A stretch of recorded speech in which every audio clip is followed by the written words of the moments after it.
Hai, kembali lagi ke Sounding. Alright, sekarang posisi kita lagi ada di Bandung. Selama COVID, orang yang harusnya diam di rumah, kita ini malah mencari beberapa hal yang ceritanya mengenai keajaiban. Seperti yang kemarin kita bahas ya, di konten sebelumnya itu ada mengenai keris, bagaimana keris dan nilai hidupnya.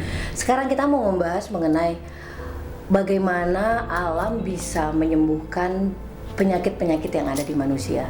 Ya, nah di sebelah saya ada pria tampan, berasal dari Bandung.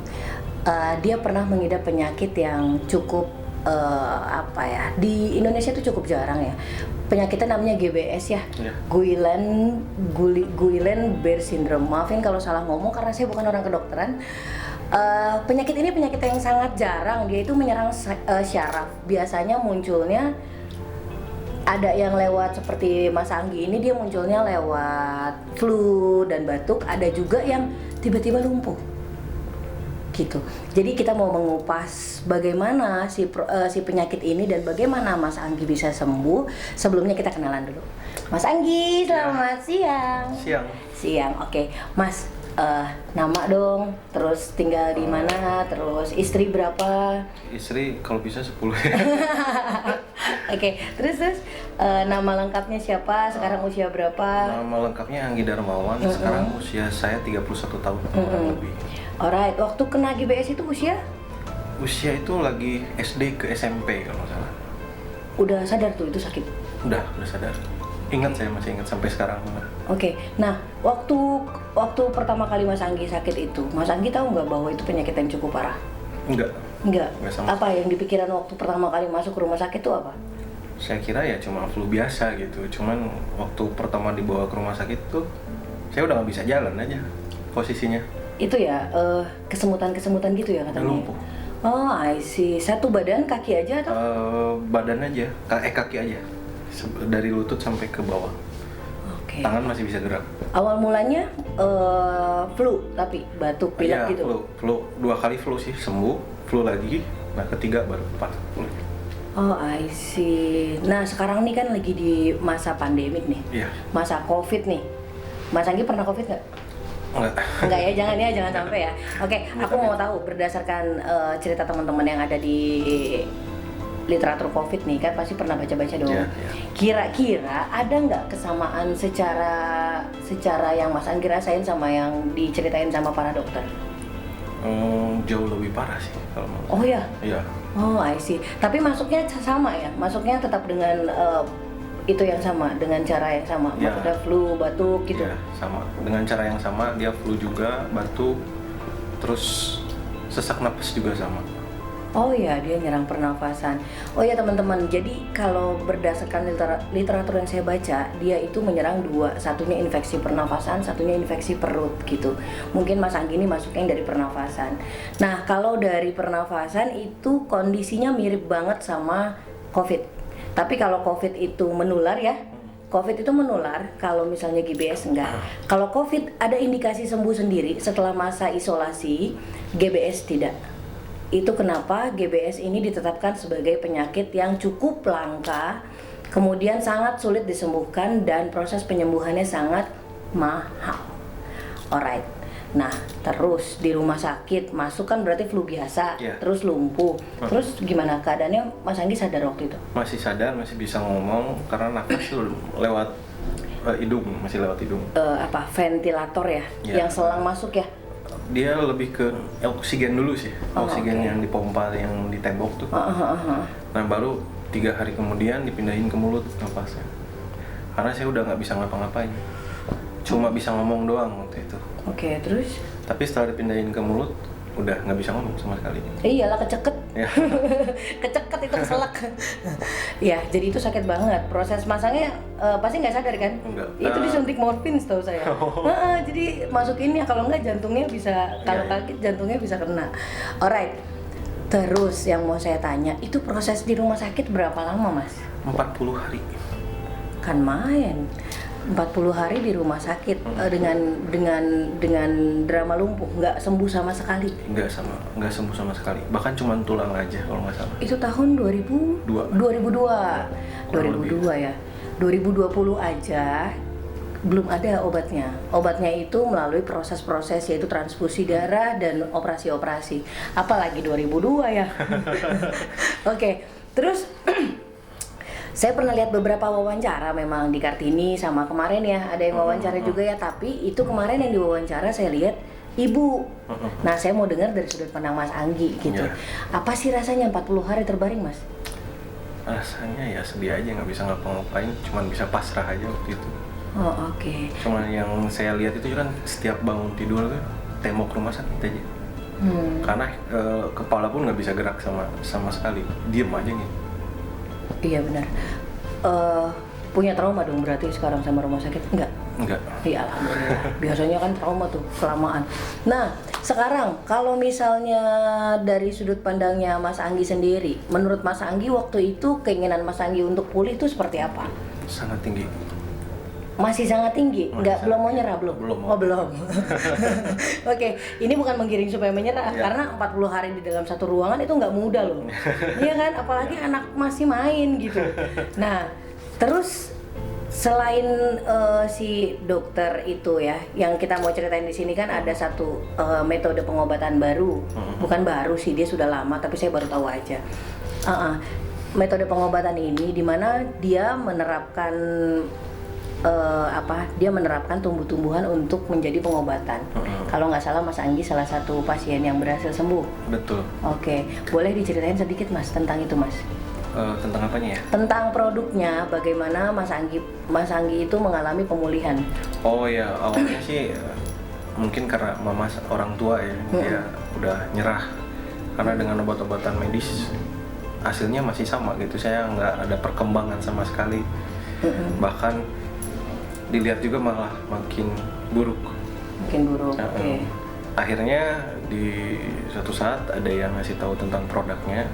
Ya namanya produknya itu dari daun teratai. Nama produknya Shanxie-tang yang Lingyao kalau nggak salah. Saya aja belum hafal itu terus. Oke. Itu saya masih ingat karena saya ngerasa ya itu selain mukjizat juga bantuan mungkin ya dari Allah gitu buat saya. Dikasih itu, tapi sempat ditolak sih sama suster katanya, karena saya nggak tahu sama sekali kalau dapur itu. Cuma dikasihnya yang pertama kali dikasih saya ingat itu pakai botol minuman dibawa sama mama, terus dikasihin ke suster suruh dimasukin tanpa sepengetahuan dokter, karena pasti dokter nggak ngizinin. Iya pasti. Waktu itu dimasukinnya lewat hidung, karena saya nggak bisa makan lewat mulut kan. Iya. Udah namanya sonde itu lewat hidung, dimasukin lewat hidung. Hari pertama sih kerasa kayak yang panas dingin ya, badan itu keringetan banget. Terus besoknya satu hari itu kalau nggak salah 3 kali ngasih mama. Nah itu pagi, siang, sore. Nah selama di situ perkembangannya ya alhamdulillah sangat luar biasa gitu.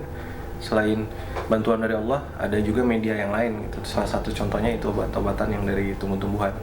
Oke, tapi selama proses itu proses medis masih jalan? Masih. Berarti obat ini bukan obat yang seperti di wacana lain ya, dimana ketika sudah herbal kudu herbal aja. Dia berarti bisa mendampingi proses medis ya. Betul. Hanya mempercepat pemulihan gitu ya. Pemulihan dari kondisi saya. Alright. Karena teman-teman obat ini yang saya dengar dulu itu fokusnya sebenarnya di cancer. Gitu, di cancer. Nah kalau misalnya cancer itu kan memang sudah pasti ya penyakit yang susah sembuh ya. Tapi kemarin saya dengar cerita mengenai ada yang sembuh dari GBS. Setahu saya GBS itu penyakit yang cukup menderita, karena kalau cancer stadium, kalau GBS langsung lumpuh gitu.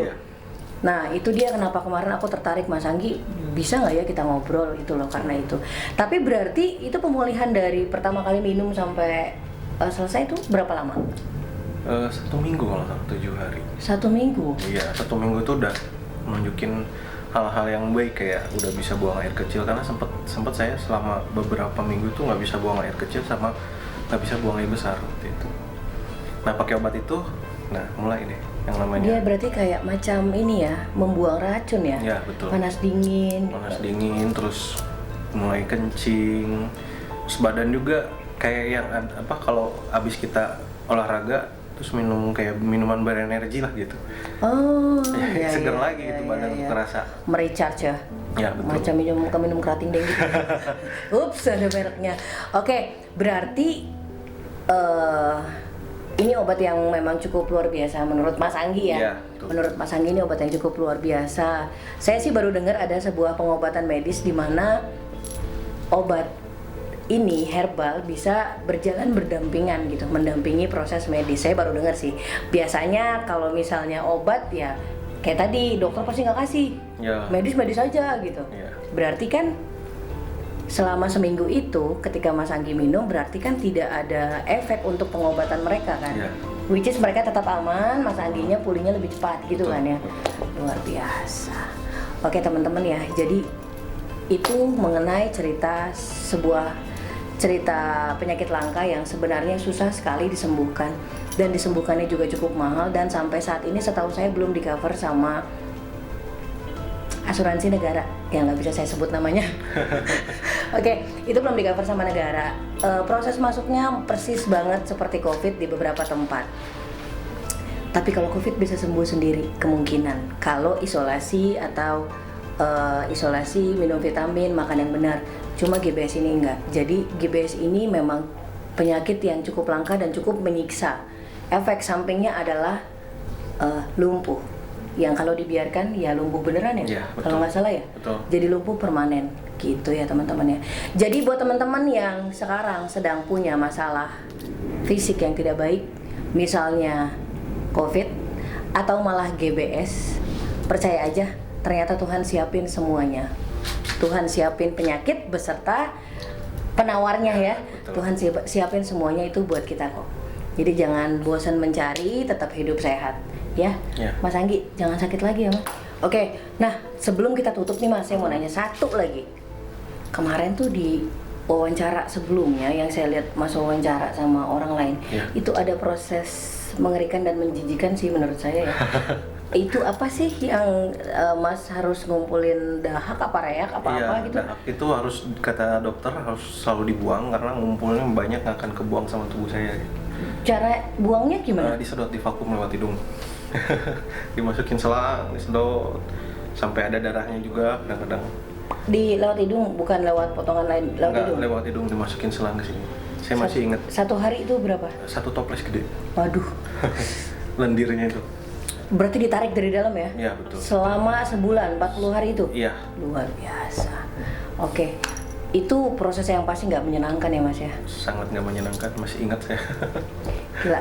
Itu ya teman-teman, itu efek samping dari si paru-parunya dia ya. Paru-paru berarti ya, paru-parunya dia itu kayaknya jadi bermasalah dan berlendir ya, menyimpan lendir. Jadi harus ada cara supaya paru-parunya tidak terendam gitu. Nah, ya sudah, untuk sesinya yang ini kita akan terusin nanti sama si pembuat obat luar biasanya. Jadi Mas Anggi, makasih banyak. Saya sangat bersyukur ya, saya bisa tahu bahwa ternyata ini adalah pintu baik buat banyak teman-teman yang mungkin hampir menyerah dengan segala macam kondisi fisik mereka. Sekarang saya lagi mendampingi teman-teman yang cancer secara psikis ya. Sekarang saya juga lagi mendampingi teman-teman yang punya ketergantungan obat kejiwaan gitu. Jadi menurut saya dengan hal ini mereka pasti bisa kembali lagi ke Tuhannya dan kembali lagi bahwa ketika Tuhan siapkan penyakit, Tuhan pasti siapkan obatnya dari alam. Iya, betul. Gitu ya. Mas Anggi, terima kasih banyak. Sama-sama. Sudah mengganggu honeymoonnya. Salam buat istri, salam buat keluarga ya. Iya. Selamat siang. Siang. Alright, terima kasih sudah duduk manis.